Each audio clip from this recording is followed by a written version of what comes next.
Was Dexter Resurrection worth it? Maybe. Hi, I'm Steven Shinder, and this is Steven Shinder Reviews in Video Form. And I'm kind of doing another gut check or vibe check or whatever you want to call it when it comes to the Dexter franchise. 9 months ago, I put up a video with my non-spoiler reactions to the first episode of Dexter Original Sin, and I was not as taken with it right away. In fact, it took another 2 months before I ended up watching the second episode, and then another 2 months before I went ahead and finally decided to watch the rest of that show's season. And I actually ended up enjoying it more than I thought I would. I still think that it feels like a very safe show. Original Sin being a prequel, and the actors that they got for the characters we know were pretty good as those characters. But finishing that season, even though I was like, yeah, I kind of liked that, I still wasn't really craving another one. And apparently, they had renewed it, which I didn't know until I saw that they reversed the renewal decision. And yeah, I was kind of surprised by that. I was out of the loop on that. But yeah, I guess, and I don't know how official this is, but I've seen some talk that Dexter Resurrection and the reception for that, as well as stuff going on behind the scenes at Paramount, might be why Original Sin is being, not continuing. And this is gonna be a spoiler review for Resurrection, by the way, just in case you need a warning or whatever. But yeah, the ratings for Resurrection, the word is that it might be so good that if they're gonna continue just one show, and it seems like they want to scale back and just focus on one show, have one Dexter at a time. And if they can only continue one show, they'll probably go with Resurrection, which between the two shows, if I had to pick one to continue, even though I don't think either one really needs to, I guess I would go with Resurrection, which is to say that I ended up watching and enjoying Resurrection more than I thought I would as well, but even more than Original Sin. I was part of the portion of the audience that actually liked the ending of Dexter New Blood. I don't know if that's a very controversial view to have, but I thought the way that it was done, you can poke holes in some of the decision making in that final episode, but the ending and the whole thing of Dexter saying, "Let me die so my son can live," I thought that was actually somewhat beautiful. But of course, when it was announced that this show titled Dexter Resurrection was going to be a thing, it was like, okay, they're throwing that out the window, and we're going to have another safe show. And while I did enjoy Resurrection, I still think it felt somewhat safe. Most of the time, I didn't really feel like Dexter would be in any danger, because at this point, we're thinking, yeah, they want to franchise this thing. They want to continue it however they can. I suppose with Harrison being back in the story, one could believe that Dexter could die, and maybe Harrison continues his legacy and sees Dexter as a ghost, the way Dexter sees his own dad, Harrison, the elder Harrison. But yeah, they changed the setting to New York. It's a nice change of scenery. And you would think that it would feel gimmicky, doing something like this, kind of on paper might reek of Friday the 13th, Jason Takes Manhattan, except here they actually do spend most of the time in New York, but they do pretty well with the new setting and the new premise. Dexter meets this group of serial killers who meet up at this rich person's place is played by Peter Dinklage. So there are some interesting interactions here, and Kristen Ritter also plays one of these characters, and she was pretty good, but she wasn't in as much of the show as I kind of expected she'd be, with all the hubbub about Kristen Ritter's in the show, and all these posts and whatnot. I thought that she'd have a much bigger role than she ended up having. Like, yeah, she served a pivotal role, but I guess I expected her in more episodes than she ended up appearing in. And something that this show tries to it really does feel like they listened to the fans and the criticism of how you show Batista at the end of New Blood, but you don't have him actually confront Dexter. You get a lot more of that here, a fulfillment of that here. You know, Batista is investigating Dexter. He's convinced that he is the Bay Harbor butcher. He's not letting himself get fooled again. He's no nonsense.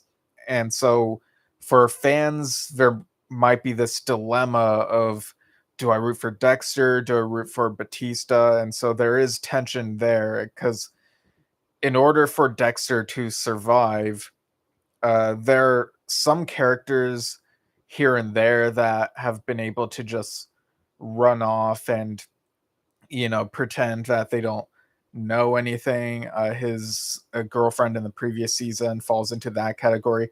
But Batista, with everything that went down, with everything he knows of what happened down in Florida and the people that were lost then and there, he's not going to let this go, as you would expect. So they do a pretty good job showing that he is not going to try to give up on this.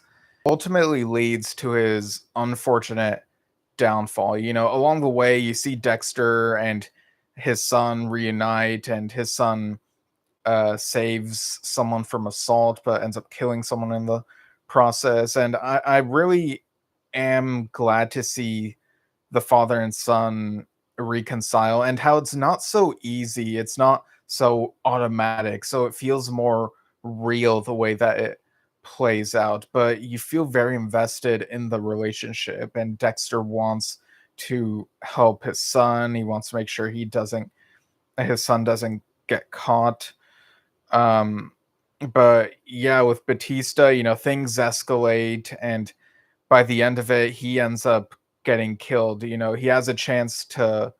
He's tied up, and Dinklage's character tries to get Dexter to kill him. He's so fascinated by Dexter, by the Bay Harbor butcher, and Dexter ends up trying to free Batista, and you kind of think they're gonna team up and go against Dinklage's character, but then they really go against their expectations. Batista right away tries to strangle Dexter to death because he's just sick and tired of his shit and just getting away with everything. So I found that pretty believable.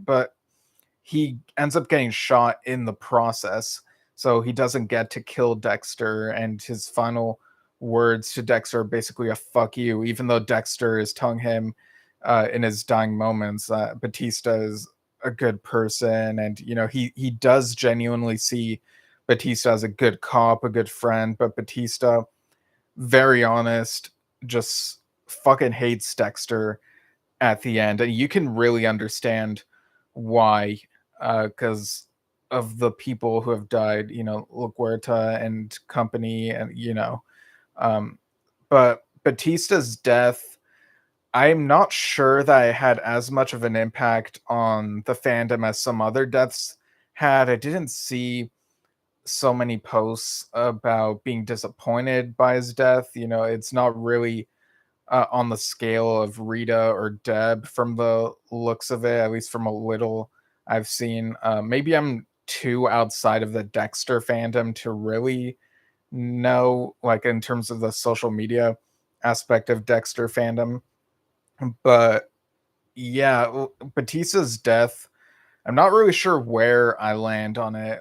I didn't really feel as emotional about it. I was more sort of, oh yeah, of course that would happen, because again, we know that they're franchising this thing for all it's worth, and that resurrection is probably not the end. And yeah, you could theoretically have a ghost Dexter, but that possibility didn't really seem like it would be the thing to happen, except maybe for moments here and there in the finale where I was a little bit on edge, really wondering whether Dexter's gonna make it out of this or if he's gonna get caught. And yeah, he pretty much survives this whole thing. It has this monologue on the boat, and his son is all right. And a surprising thing that happens is his son.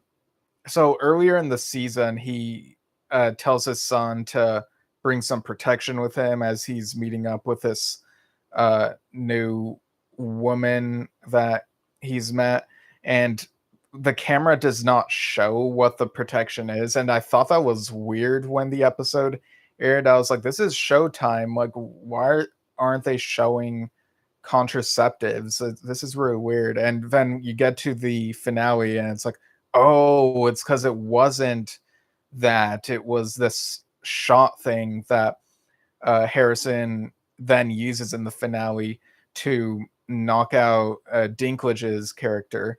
And, Dexter does not give Dinklage's character the satisfaction. I don't know why I forgot his name. I should have looked it up before this, um, but yeah, Dexter doesn't want to give him the satisfaction of becoming part of his blood samples collection. He wants him to be forgotten, and so that's like an ultimate act of vengeance right there.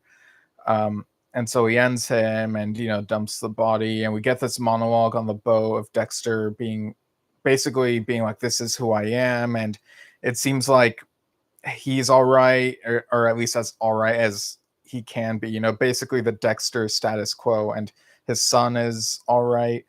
But this didn't really feel like end of entire series type of ending. It didn't feel like it had that type of vibe, even though they very well could have ended everything here and maybe should have, just because I'm kind of tired of having to speculate, oh, is he going to make it out of this or not? That game, that suspense is kind of, it just feels kind of played out now. But yeah, I do think they are going to continue from here, even though I would maybe prefer that they didn't.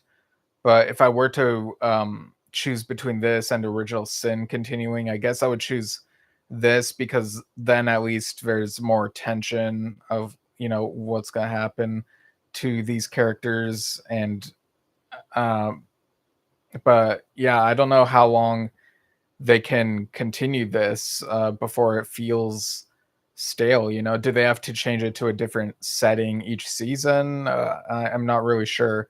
I will also add that even though Original Sin is dead in the water, haha, um, I do wonder if they could bring back those actors in flashbacks, maybe occasionally, in a future season of Dexter Resurrection, should it happen.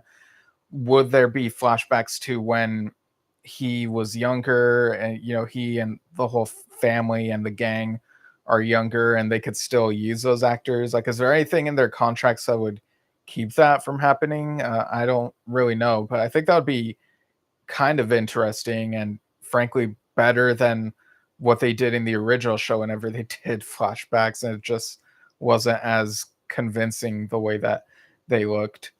So yeah, Dexter Resurrection, it did keep my attention after all, surprisingly. I watched it pretty much week to week. I haven't really done that with a full season of a Dexter show ever, because again, the original series I watched after the fact when it was on Netflix. Watched all 8 seasons, and then the New Blood was like that as well. I watched it on Paramount Plus way after it had aired, and then Original Sin, I watched the first episode when it premiered, and then later on I watched the rest. So it was fun this season of Resurrection. I'm not super eager for the next one, though I am curious, but I do feel like the suspense is not quite there like it used to be in the earlier seasons, even though this might be considered the quote unquote best season since season 4. Season 4 is often cited as the last great one.